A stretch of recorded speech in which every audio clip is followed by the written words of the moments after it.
Hi, I'm Dr. Tracey Marks, a psychiatrist, and I make mental health education videos. Today, I'm talking about coping skills and psychological defenses.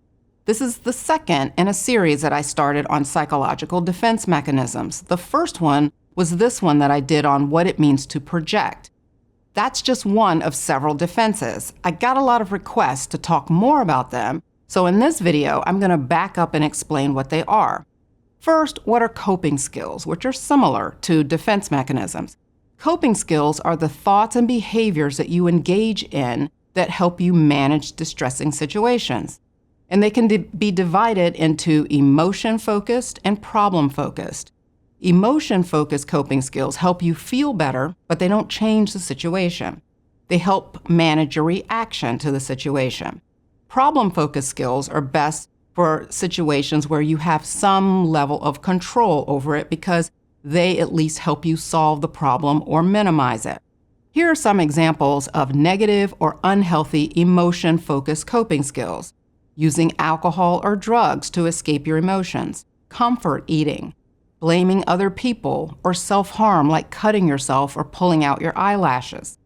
These are negative coping skills because the relief that they provide is very temporary and they create more problems for you. For example, let's say you get a huge parking ticket because you parked in a no parking zone. Then you yell at your spouse and call them an idiot for not noticing the sign.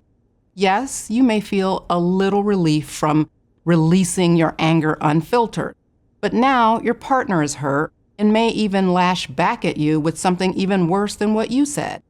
Now you have the additional stress of an argument and you still have to pay the ticket. By contrast, here are some examples of positive or adaptive coping mechanisms. Getting support from a friend, meditation, distraction through activities like exercise or gardening, journaling, or reframing the situation to focus on the positive aspect of it.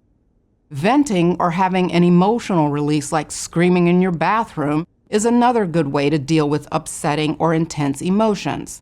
And these are just a few. Get my handout on more things that you can do to cope well. You can get it from my website, or if you're a part of my email community, it was in your inbox when this video published. Problem-focused coping skills are better when it's a situation you may be able to change with your efforts. Examples of this are improving your time management, setting limits with people or limits with your time, or exploring solutions to things. Like in the case of the parking ticket, you could focus on how you'll rearrange your budget to pay for the ticket. Coping skills are the things that you do on a conscious level to deal with the distressing emotions. Defense mechanisms occur on an unconscious level, meaning you're not always aware of what you're doing to deal with the inner conflict. You may become aware of what you're doing, but usually in the moment, it's more of an automatic reflex. The psychological defenses are divided into three categories: primitive, less primitive, and mature. Primitive defenses are considered immature and childlike. They're normal responses in childhood, but as we mature, we're supposed to adopt more of the mature defenses. Some personality types employ more primitive defenses. Borderline personality is one such personality. In fact, the name borderline comes from the concept that the personality is on the border between neurotic and psychotic. I have a future video coming up talking about what it means to be neurotic. One of the primitive defenses commonly seen with borderline personality, but not exclusive to this personality, is projection. Watch this video for more on what projection means. But essentially, it's when you assign your own negative thoughts or beliefs to someone else. I accuse you of thinking that I'm incompetent, but you never said that. I'm the one who's insecure and thinks that I'm a fraud, but I say that that's what you believe. So there's a lot of mind reading going on with projection. Here are the other primitive defenses: acting out, regression, compartmentalization, denial, dissociation, and reaction formation. Less primitive and more mature are displacement, intellectualization, rationalization, repression, and undoing. And then the mature defenses are assertiveness, compensation, and sublimation. Being assertive is when you're able to directly communicate your needs to someone. Compensation is when you balance something negative or something that you perceive as a weakness with a strength. An example of this would be, yes, I got a $75 parking ticket, but at least my car didn't get towed, which would have cost at least $300. Or, I'm mad that my partner doesn't pay attention to signs, but he always volunteers to drive so that I can sit back and relax and enjoy the trip.